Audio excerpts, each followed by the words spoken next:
Hello friends, स्वागत है आप सभी का English with Ranjan sir YouTube channel पे। और डियर, आज हम आपके लिए लेकर आए हैं एडवांस लेवल इंग्लिश। तो डियर, आज मैं बताने वाला हूँ कुछ ऐसे वर्ड्स जो कि प्रेपोजिशन के साथ बेवफाई करते हैं।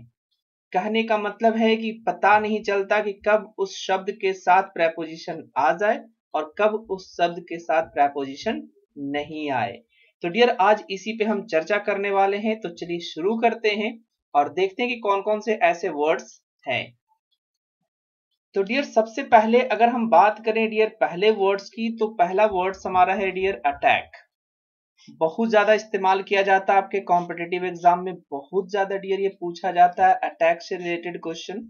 तो इसके V2 फॉर्म भी यहाँ पे लिखे डियर और वर्ब की थर्ड फॉर्म भी यहाँ पे लिखी हुई है।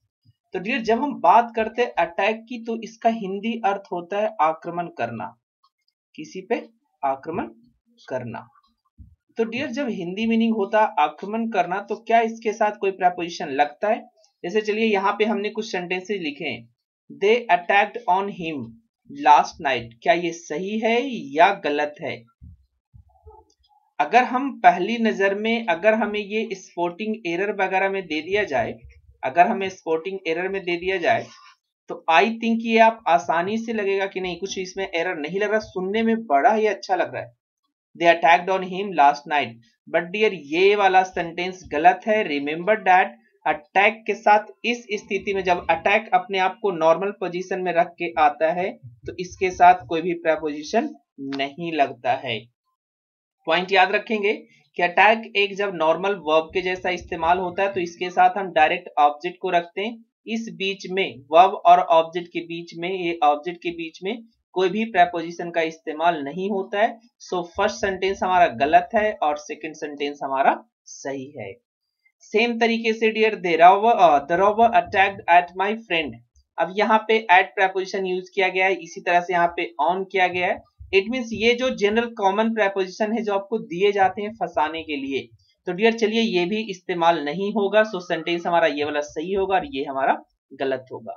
अब आते हैं कि ये तो जनरल था, क्योंकि मेरा जो कॉन्सेप्ट था कि आपको परेशान करते, कैसे परेशान करते, जरा आप इधर देखें। They made an attack him. क्या ये सेंटेंस सही है? तो डियर देखेंगे कि मेड एन अटैक में अटैक एक नॉन के जैसा काम कर रहा है।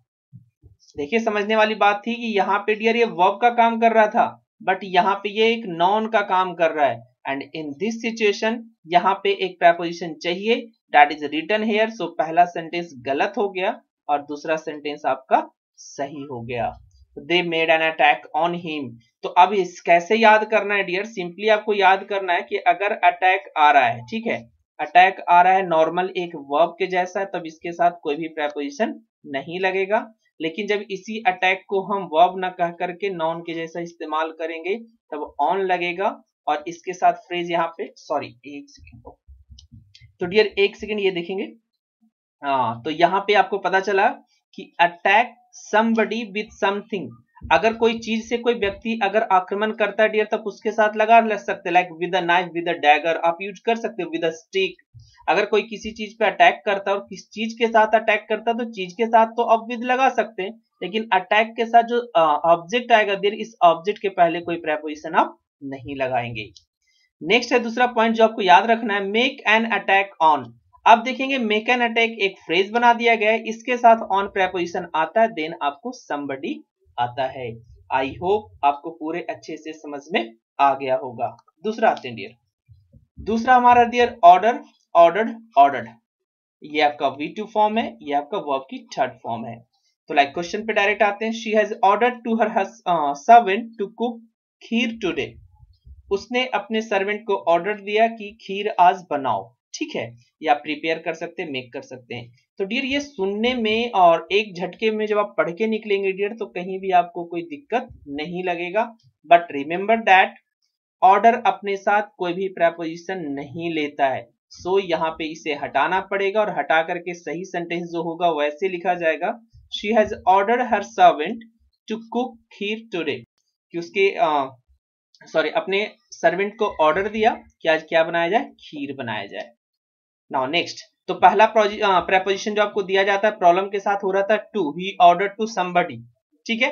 ये आपका गलत होगा डियर। नेक्स्ट है he ordered for a pizza, ये तो कहीं भी सुनने में गलत नहीं लगता है, ही ऑर्डर फॉर अ पिज्जा।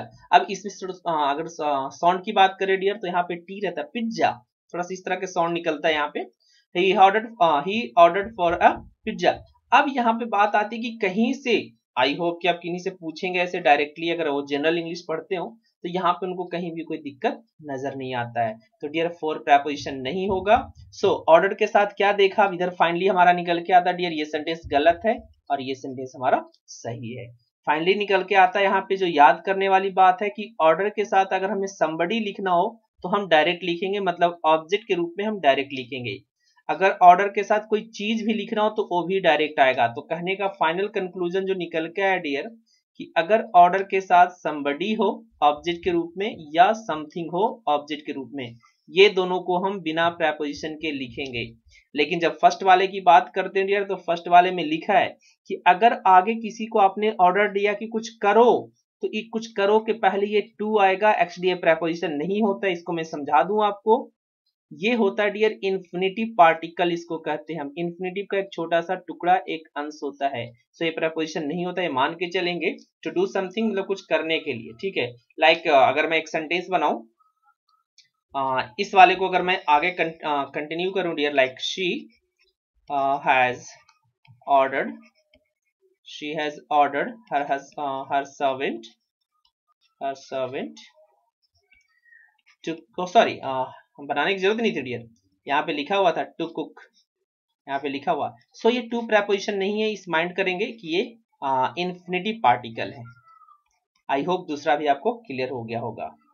तीसरे पे आते हैं डिस्कस्ड एंड अगेन डिस्कस्ड, तो इसका V2 फॉर्म और V3 फॉर्म ये सारा का सारा आपका क्या है, V2 फॉर्म रेगुलर वर्ब, एक तरीके से आप बोल सकते हैं कि रेगुलर वर्ब है।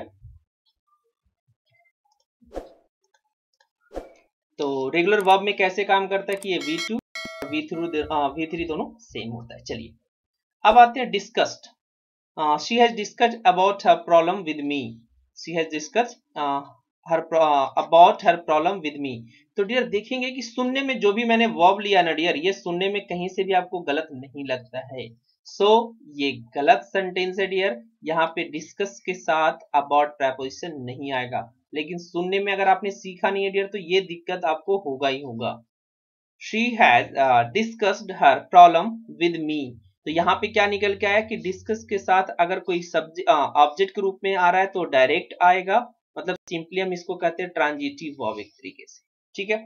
लाइक अगर बात करें डियर डिस्कस की, तो यहाँ पे समथिंग, कोई भी चीज हम डिस्कस करेंगे, और अगर किसी चीज के किसी के साथ डिस्कस करते तो उसके साथ हम क्या लगा सकते हैं, विद, जो कि यहाँ पे आपको दिख रहा होगा कि with somebody, she has discussed her problem with me. Clear है पॉइंट कि डिस्कस के साथ अबाउट प्रेपोजिशन आप यूज नहीं करेंगे। नेक्स्ट है डिस्क्राइब, डिस्क्राइब्ड, डिस्क्राइब्ड, ये भी हमारा एक रेगुलर वर्ब है, और रेगुलर वर्ब में आपको पता ही है कि रेगुलर वर्ब को हमें करना क्या पड़ता है कि उसमें जस्ट ईडी और ईडी लगा करके आप आसानी से उसका V2 और V3 फॉर्म बना लेते हैं।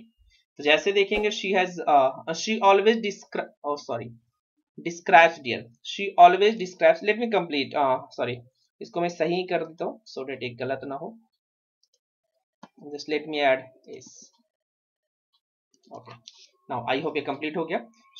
She always describes about her home town, वह हमेशा अपने होम टाउन के बारे में क्या करते रहती है, डिस्क्राइब करते रहती है। सुनने में आपको नहीं लगेगा पहली नजर में अगर आपने नहीं पढ़ा है, ये बार बार मैं इसलिए बोल रहा हूँ सो डेट आपको दिमाग में रहेगी यार डिस्क्राइब मैंने पढ़ लिया है कि डिस्क्राइब के साथ कोई भी प्रेपोजिशन का यूज हम नहीं करते। सो रिमेंबर दिस पॉइंट कि हम कभी डिस्क्राइब के साथ कोई प्रेपोजिशन नहीं लगाएं। Like she always describes her home town, simply हमने लिखा है कि she always describes her home town, तो इसके पहले हमें किसी भी प्रेपोजिशन को लगाने की यहाँ पे जरूरत नहीं थी। नेक्स्ट है can anyone describe about it for me. आप देखेंगे फिर से यहाँ पे वो गलती की गई है, तो ये गलती आप ध्यान में रखेंगे कि ये थोड़ी सी टाइपिंग की मिस्टेक हो गई है, ये आप ध्यान रखेंगे कि कभी भी डिस्क्राइब के साथ कोई प्रेपोजिशन का इस्तेमाल हम नहीं करते हैं। ये बात क्लियर हो गया।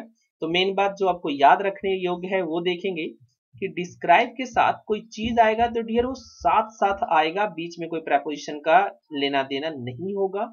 साथ ही साथ आगे अगर हम बात करें किसी व्यक्ति को अगर आप ऐड कर रहे हैं तो मीनिंग के हिसाब से कभी टू तो कभी फोर का इस्तेमाल कर सकते हैं। जैसे होता है ना, अगर आप कहीं बैठे हो, अगर कोई किसी को आप बोल रहे हैं कि ये ना मेरे लिए आप डिस्क्राइब कर दो इसको, या मुझे डिस्क्राइब कर दो, या मेरे लिए डिस्क्राइब कर दो, ठीक है। मुझे का ये मतलब है कि मुझको डिस्क्राइब करो, कोई चीज है जो मेरे लिए डिस्क्राइब कर दो, तो फॉर मी आप टू मी भी यूज कर देते हैं। तो ये बात ध्यान रखेंगे कि अगर हम कोई व्यक्ति को लिख रहे हैं तो वहां पे हम टू और फोर का इस्तेमाल करेंगे। सबसे लास्ट वाला बड़ा मजेदार है डियर, इसके लिए मेरे क्लासरूम में भी बहुत सारे क्वेश्चंस अराइज होते रहते हैं। मैरी, मैरिड एंड मैरिड मतलब क्या होता है, हिंदी आपको पता होगा, शादी करना, तो लिखने की इसकी जरूरत नहीं है, शादी करना। तो डियर जब शादी करने की बात आती है तो क्या होता है कि मैरी के साथ बहुत सारा प्रेपोजिशन नहीं बोलूंगा मैं, बट दो प्रेपोजिशन बहुत फेमस है, टू और विद। क्या आपने भी ये देखा होगा कि टू और विद का इस्तेमाल होता है? चलिए तो देखेंगे डियर कि टू कब होता है और विद कब होता है और कब नहीं होता है। Like I will marry to that girl, तो याद रखेंगे डियर कि मैरी के साथ कोई प्रेपोजिशन यहाँ पे यूज नहीं होगा। अभी मैं नहीं बताऊंगा कि क्यों नहीं होगा, बस लास्ट में मैं बताता हूं आपको। सही कैसे करेंगे, आपको टू प्रेपोजिशन को यहां से हटाना है और तब जाकर के सेंटेंस हमारा सही होगा। नेक्स्ट है she was married with a rich man. अब देखेंगे डियर कि ये सेंटेंस हमारा एक्टिव वॉइस में है। अब आते हैं पॉइंट पे कि ये एक्टिव वॉइस में है, तो रिमेंबर दिस पॉइंट कि मैरी के साथ अगर सेंटेंस एक्टिव वॉइस में लिख दिया जाए तो इसके साथ नो प्रेपोजिशन, हम इसके साथ किसी भी कीमत पे प्रेपोजिशन का इस्तेमाल नहीं करेंगे, ठीक है।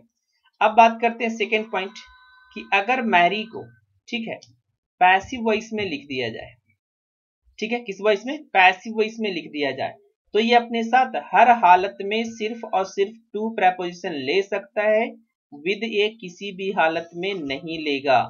ये नहीं कि सर लड़का को आगे कर दे और लड़की को पीछे कर दे, ये वाला कॉन्सेप्ट हमारे क्लासरूम में 2-3 स्टूडेंट्स ने हमसे डिस्कस किया था कि सर अगर ऐसा नहीं हो कि हमने कहीं पढ़ा या हमारे सर ने पढ़ाया है कि लड़की को आगे कर दो तो शायद विद आ जाएगा और लड़के को आगे रखो तो टू होगा।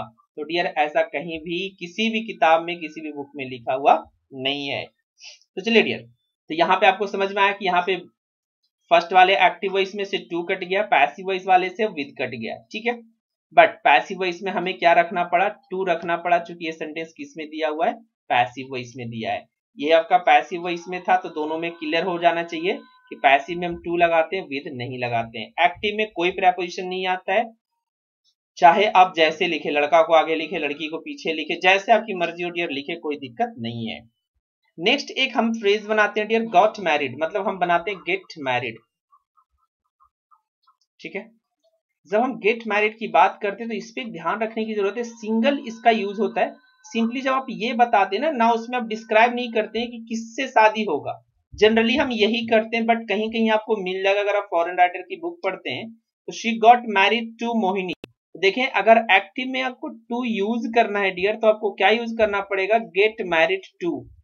लेकिन मैं यहाँ पे सजेस्ट करूंगा, ये रूल तो मैं बता दिया, बट मैं आपको सजेस्ट करूंगा कि गेट मैरिड हम तभी इस्तेमाल करें जब आप सिंगली बता रहे हो, मतलब कि सिंगल बता रहे हो। जैसे मैं शादी करूंगा, आई विल गेट मैरी, हम नहीं बोलेंगे कि आई विल मैरी, तो बोल सकते कोई दिक्कत नहीं, लेकिन अगर हमें सिंगल बताना है तो हम प्रीफर करेंगे गेट मैरी को, ना कि इसके साथ यूज करेंगे। अगर डबल के साथ यूज करना तो हम सिंगल मैरी का यूज करेंगे, और अगर गेट मैरिड यूज करना तो हम अकेला, मतलब इसको हम लिखने की कोशिश नहीं करेंगे।